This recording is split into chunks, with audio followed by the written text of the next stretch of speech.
Anda mendengarkan Spektrum Digital Marketing Podcast yang disponsori oleh handokotantra.com.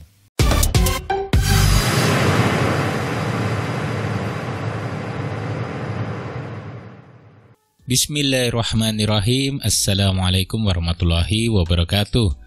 Berjumpa lagi bersama saya Handoko Tantra di Spektrum Digital Marketing. Kali ini saya akan memberikan tips tentang cara jualan dan kenapa sih banyak yang gagal dalam jualan online. Dan saya akan jabarkan 5 kesalahan besar dalam penjualan online. Ya, semoga nanti tips ini bisa sambil menemani Anda yang sedang beraktivitas dimanapun berada, ya, dan juga bisa dipraktekin ya, dan bisa bermanfaat buat kalian semua. Oke, kenapa sih belajar jualan itu penting? Sadarkah Anda kalau jualan itu adalah salah satu aktivitas terpenting dalam sebuah bisnis, ya? Kalau tidak ada jualan, maka tidak ada bisnis. Kalau bicara sistem itu hanya pendukung saja, ya. Tapi jika bicara bisnis, tentu di situ ada jualan, ya. Karena jualan adalah muamalah, ya, kegiatan jual beli, ya, sharing yang memberikan manfaat pada orang lain. Nah, jika bisnis diibaratkan tombak, maka jualan itu ya ujung tombaknya, ya. Jika penjualannya tajam, maka bisnisnya bagus. Jika penjualannya tumpul, ya bisnisnya juga ikut-ikutan tumpul, ya kan? Sistem mau apa kalau tidak ada penjualan, ya kan? Sistem hanyalah sistem, gitu loh kan? Nah, salah seorang guru saya yang merupakan salah satu pengusaha sukses di Indonesia pernah berpesan, ya, yang membedakan bisnis besar dengan bisnis kecil itu ada di angka penjualannya, ya. Buat apa bisnis besar tapi tidak ada transaksi, kan? Hanya besar timnya, ya kan? Hanya besar asetnya, ya. Akan percuma, ya, karena tidak ada cash flow di situ. Oke, bisnis besar mampu mencetak hasil penjualan yang nilainya fantastis tentunya, yang bisa bikin kita geleng-geleng ya ngelihatnya. Nah, ya, lagi pula coba pikir baik-baik. Kalau tidak jualan, bagaimana caranya uang masuk ke dalam bisnis, ya kan? Bagaimana menghidupi bisnis itu kalau tidak ada penjualan, ya? Nah, pintu masuk uang ke dalam bisnis ya lewat transaksi, lewat jualan. Paham ya? Nah, salah satu guru saya yang lain yang profesinya juga sebagai internet marketer, ya, itu pernah berpesan, ya. Bisnis itu masalahnya banyak, dan jika kamu dihadapkan oleh banyak masalah dalam bisnis, maka yang paling pertama harus diselesaikan adalah masalah penjualan, ya. Itu kuncinya, penjualan, ya. Karena ketika masalah penjualan selesai, biasanya masalah lainnya ikutan selesai gitu loh, ya. Karena kuncinya di sales, ya. Itu yang menghidupi, itu jantungnya. Percuma jika bisnis kita memiliki tim yang hebat, ya, bahkan CEO yang hebat, ya, produk yang bagus, sistem yang keren, nggak ada tandingannya. Kalau nggak ada penjualan, ya sama aja memble, kan? Nah, dengan ini artinya jelas sudah posisi jualan sangat penting dalam sebuah bisnis. Jualan, inilah aktivitas yang membuat uang masuk rekening. Suka atau nggak suka, ya kita harus menerima kenyataan bahwa bisnis bermasalah jika jualannya bermasalah. Selain bisnis yang bermasalah, rekening juga bermasalah jika jualannya bermasalah, ya kan? Oke. Nah, kesimpulannya, belajar jualan untuk kemajuan bisnis itu wajib, ya. Jadi kalau ada teman-teman yang langsung bicaranya sistem, ya, tapi langsung sistem, branding dan lain sebagainya, tapi kalau belum pernah ngerasain jualan langsung, ya percuma gitu, ya. Nah, menariknya penghasilan Anda akan naik sebanyak hasil jualan yang bisa Anda dapatkan. Nah, asik kan? Nah, sudah makin sadar kalau jualan itu penting? Nah, yang perlu dipahami bersama, tidak ada orang yang tidak bisa jualan. Semua orang itu bisa jualan kok, ya kan? Jualan itu skill, ya. Siapapun bisa melatihnya dengan bakat atau tanpa bakat, ya. Ini hanya soal kemauan, mau atau enggak, kan? Nah, jadi gimana cara benar jualan ini sih, ya? Simple, tapi kadang juga banyak yang nggak bisa gitu loh, entah nggak mau action ya, entah masih bingung atau nggak tahu dari mana mau mulai ya. Nah, mungkin harus dijawab pertanyaan ini dulu. Apa sih yang orang mau beli dari Anda gitu, ya kan? Nah, hal pertama yang perlu kita pahami saat jualan ya, tentu kita perlu memaknai dengan benar apa produk yang sebenarnya kita jual. Jika kita paham apa yang sebenarnya kita jual, maka kita akan mampu membuat calon pembeli ikutan paham. Dan ujung-ujungnya mereka bisa jadi pembeli gitu. Sayangnya masih banyak orang yang masih salah dalam memaknai produknya. Ujung-ujungnya karena salah paham, penjualannya macet, bisnisnya pun ikutan macet. Ya, maka definisikan ulang produk Anda ya. Apa value-nya ya? Nah, kalau sudah ketemu, kalau ada pertanyaan apa yang Anda jual, Anda tentu bisa langsung jawab ya. Nah, kalau nanti Anda dapat pertanyaan seperti itu ya, kalau jawaban Anda misalnya jual baju, jual makanan, ya, jual buku, jual lisensi, jual rumah, jual mobil, jual spare part, jual kursus ya. Saran saya, definisikan lagi produk Anda ya. Itu jawaban yang terlalu simpel dan tidak berisi ya. Nah, kalau Anda masih beranggapan yang Anda jual adalah barang ya, maka itu ya cara pikir yang nggak sepenuhnya benar gitu loh. Coba perhatikan, saat orang ingin membeli suatu produk ya, yang mereka cari bukan bentuknya. Mereka itu mencari nilai di balik produk itu. Nilai ini yang disebut value. Nah, contohnya seperti ini. Pembeli tidak membeli baju, mereka membeli model. Paham ya? Mereka tidak beli makanan, tapi mereka membeli rasa. Ya. Kalau untuk sekedar kenyang, makan apapun kenyang gitu loh. Tapi kalau beli kepuasan itu ada di rasa. Ya, seperti itu contohnya. Misal seseorang itu tidak beli kendaraan, tapi mereka beli fitur atau fasilitas, ya. Itu salah beberapa contoh, ya. Nah, pembeli itu tidak beli produk, mereka menukar uangnya dengan value, manfaat apa sih yang mereka dapatkan, ya. Itu. Jadi perlu diingat, ya, yang orang cari dalam produk kita itu adalah value.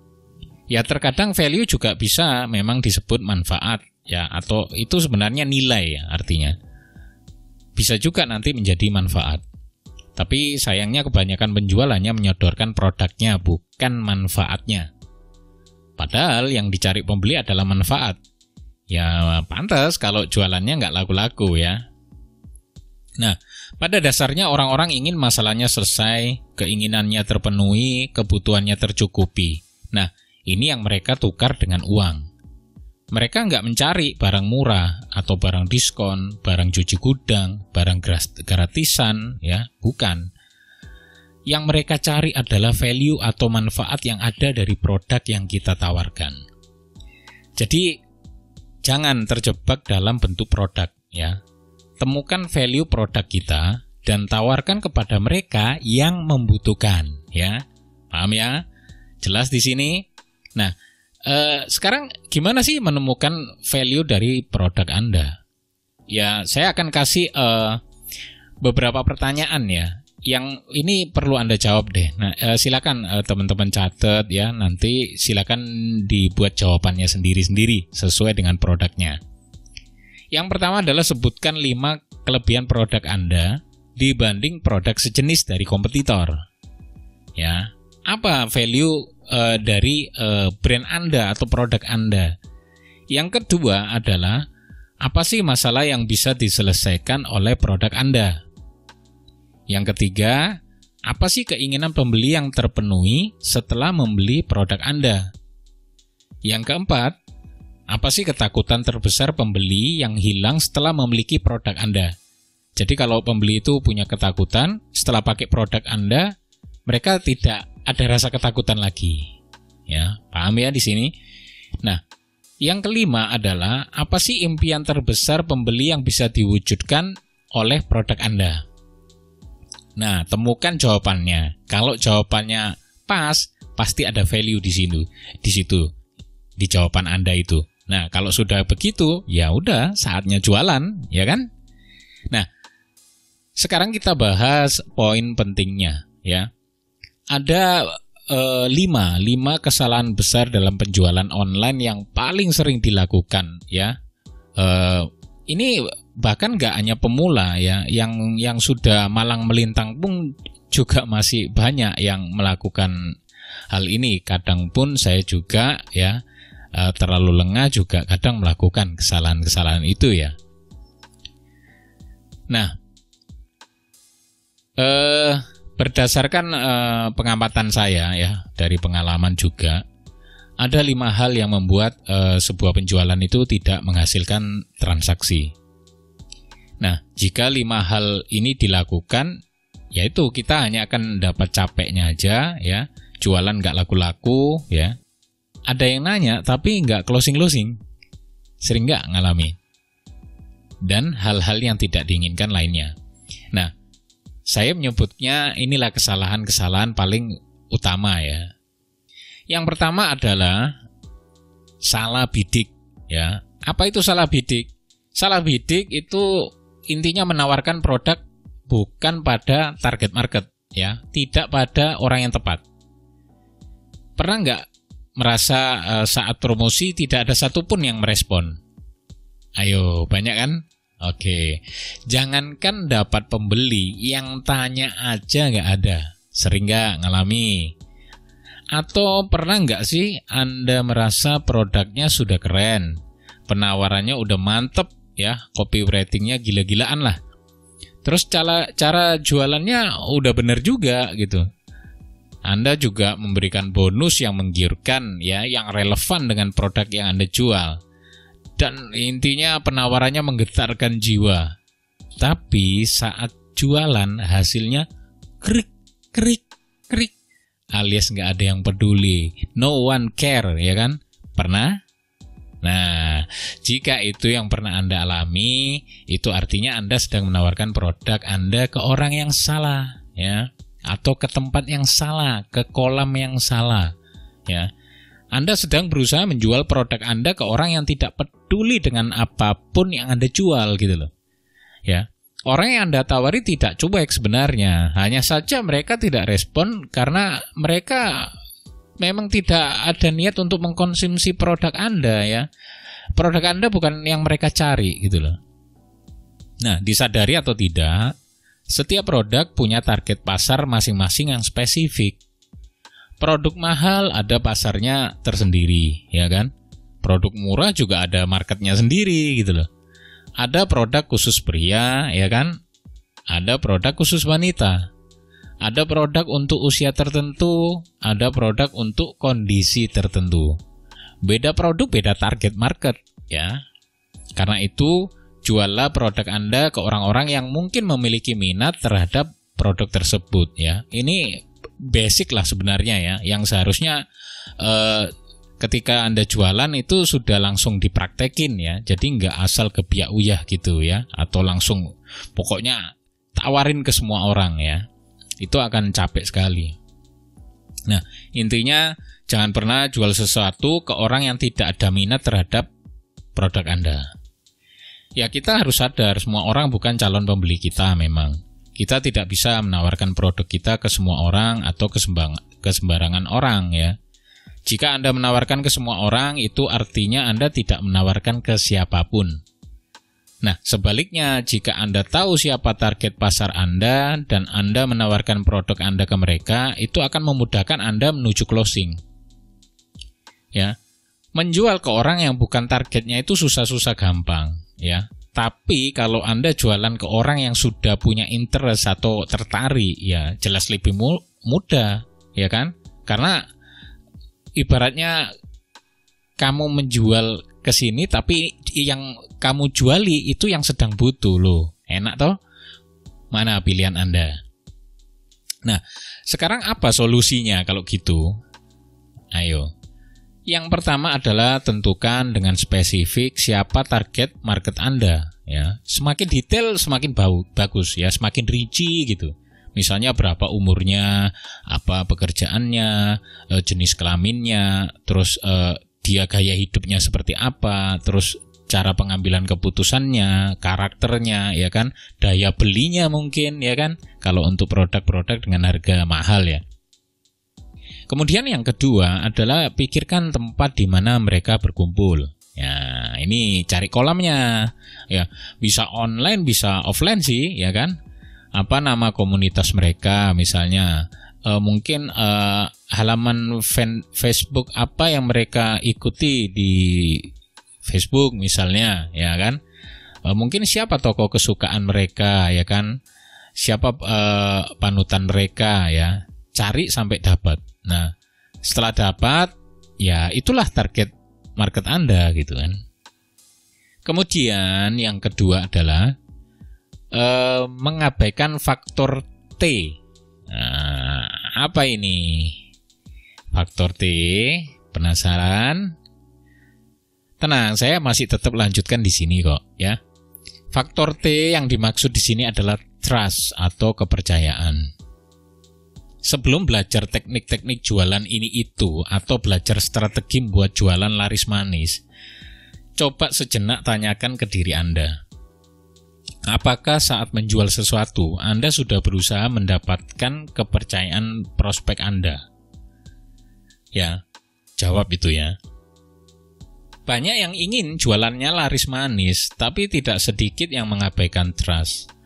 Padahal trust adalah fondasi dari penjualan. Sampai kapanpun, calon pembeli tidak akan memberikan uang jika mereka tidak percaya dengan penjualnya. Tanpa kepercayaan, mustahil ada penjualan. Nah, jika Anda ngotot jualan tapi sebelumnya Anda tidak berusaha mendapatkan trust dari pasar, ya maka Anda harus siap menelan kenyataan pahit ya. Seperti misalnya gini, banyak orang janji transfer, tapi ujung-ujungnya nggak jadi, cuman PHP ya. Ya, sering nggak kayak gitu? Sering mesti.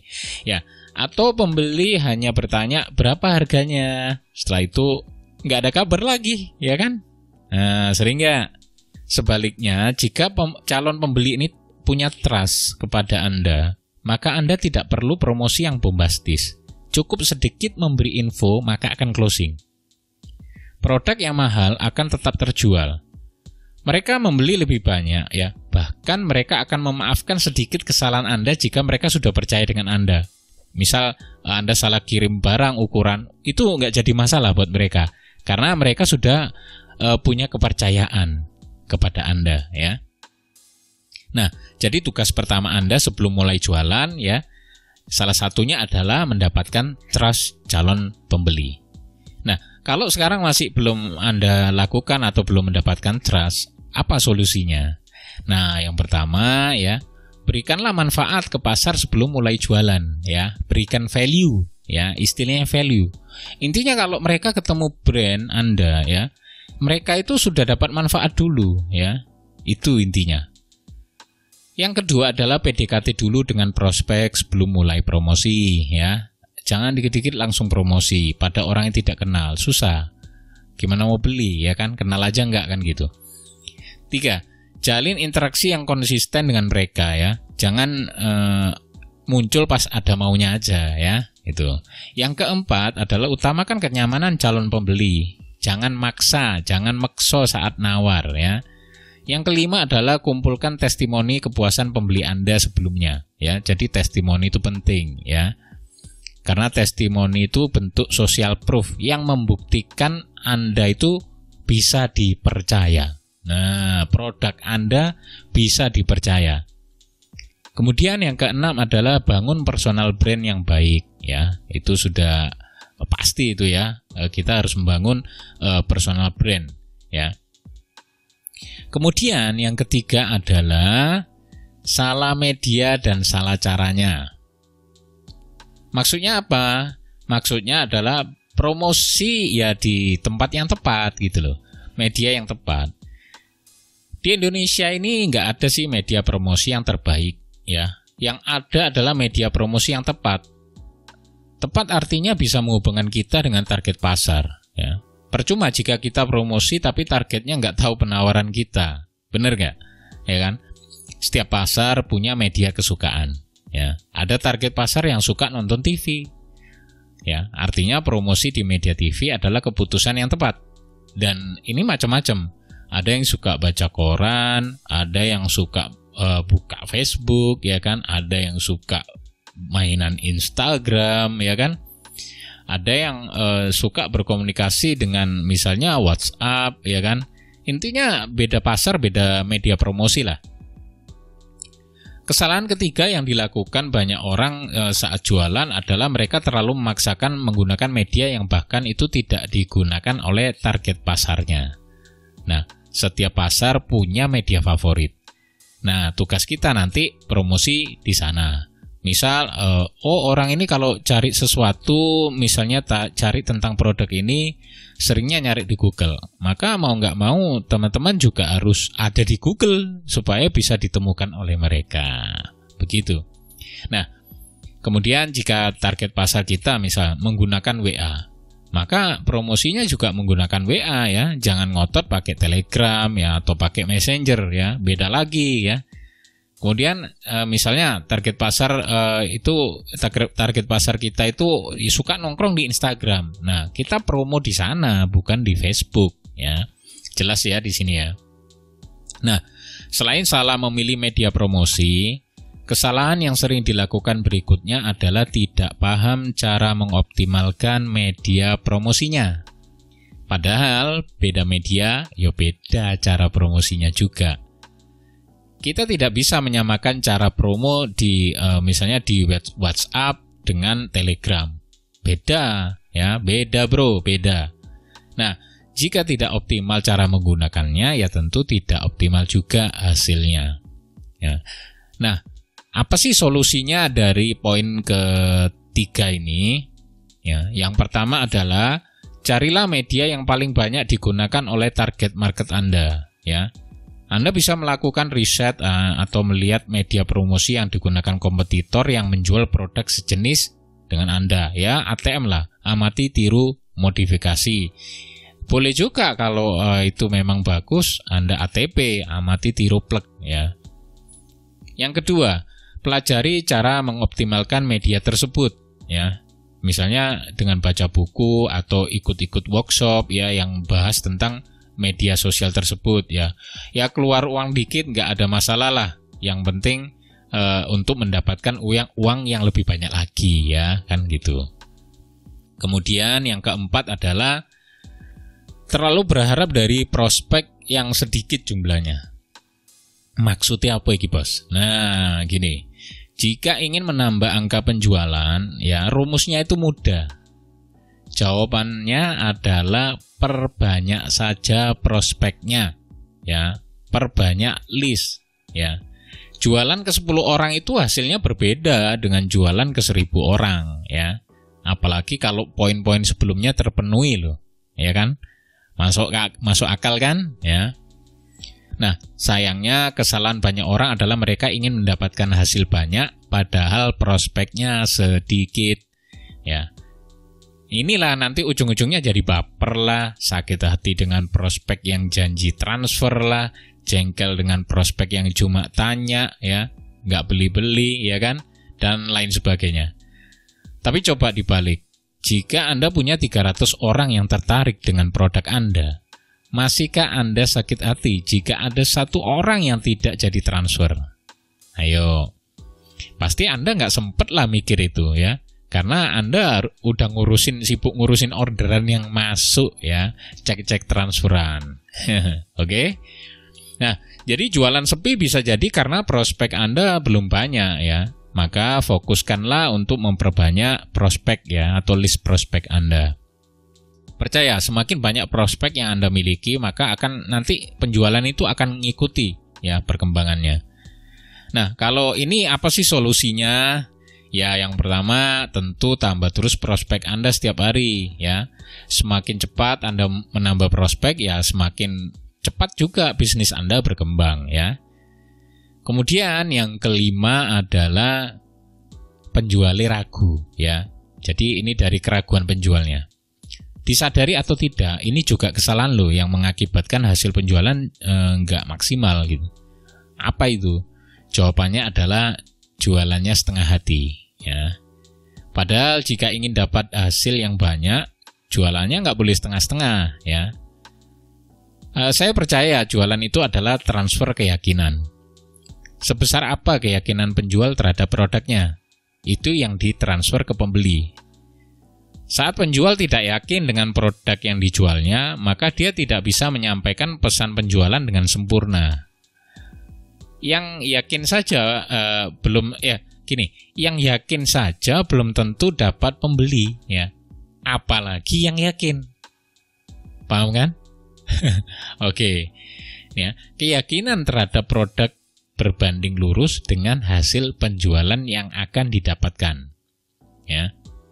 Jadi Anda boleh ingat, saat jualan keyakinan sangat menentukan. Kalau penjualnya saja tidak yakin dengan produknya, tidak mungkin produk tersebut akan laris manis. Nah, kesimpulannya, jangan jualan produk yang Anda sendiri tidak yakin, ya. Capek nggak ada hasilnya nanti, ya. Kemudian ini berlaku juga untuk produk premium, ya, produk yang harganya di atas rata-rata, yang high end, ya. Ya. Saat menjual produk yang high end ini, Anda mungkin akan bertemu dengan calon pemberi yang mungkin keberatan dengan harganya, ya. Pernah nggak seperti itu? Nah, keyakinan Anda terhadap produk harus lebih besar dibanding keyakinan calon pembeli yang mengatakan harganya mahal. Kalau penjualnya saja mengiyakan produknya mahal, apalagi pembelinya, ya, bisa-bisa jadi nggak closing tuh, ya. Bisa dipahami ya di sini, ya. Nah, lantas apa sih solusinya di poin kelima ini, ya? Yang pertama, ya tentu jual produk tersebut ke diri sendiri dulu, ya. Jika Anda sangat antusias terhadap produknya, artinya Anda yakin terhadap produk tersebut. Yang kedua adalah pelajari detail produk. Nah, ini product knowledge nih, ya. Ini juga bisa menambah keyakinan kita tentang produk tersebut. Yang ketiga adalah belajar teknik-teknik jualan, ya. Karena semakin hebat skill jualan Anda akan semakin pede nanti saat jualan.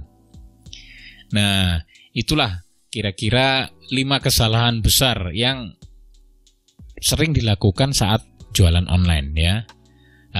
Di sini saya rekap lagi. Yang pertama menawarkan produk ke bukan target pasarnya. Yang kedua, ingin cepat closing tapi belum bangun trust, ya kan? Yang ketiga adalah salah promonya, tempatnya salah, ya, kolamnya salah, bukan di media yang tepat. Yang keempat adalah pengen hasil banyak, ya, tapi prospeknya cuma soprit. Nah, nggak seimbang. Jadi ya harus dipantaskan dulu, ya. Yang kelima adalah menawarkan barang tapi yang jual juga nggak yakin, yang jual aja ragu, ya kan? Apakah barang ini worth dengan harga yang dia tawarkan? Nah, itu termasuk kesalahan besar, ya. 5 kesalahan besar. Ya, jika ingin penjualan laris, maka lakukan sebaliknya dari kesalahan tersebut, ya. Nah, ini aturannya, ya. Yang pertama adalah tawarkan produk hanya ke target market yang tepat, ya. Yang kedua adalah bangun trust dulu baru jualan atau kejar closing. Yang ketiga adalah promosi di media yang benar dengan cara yang benar. Ya, jangan nyepam, ya. Sukai kok nyepam, ya. Yang keempat, tambah prospeknya jika ingin hasilnya lebih banyak, ya. Berbanding lurus ini nanti. Yang kelima adalah menawarkan barang dengan penuh keyakinan. Oke, teman-teman semua, semoga sedikit celoteh tadi bisa bermanfaat buat meningkatkan penjualan online-nya teman-teman, ya. Insya Allah nanti di episode selanjutnya saya akan beri tips-tips yang lebih oke lagi. Wassalamualaikum warahmatullahi wabarakatuh.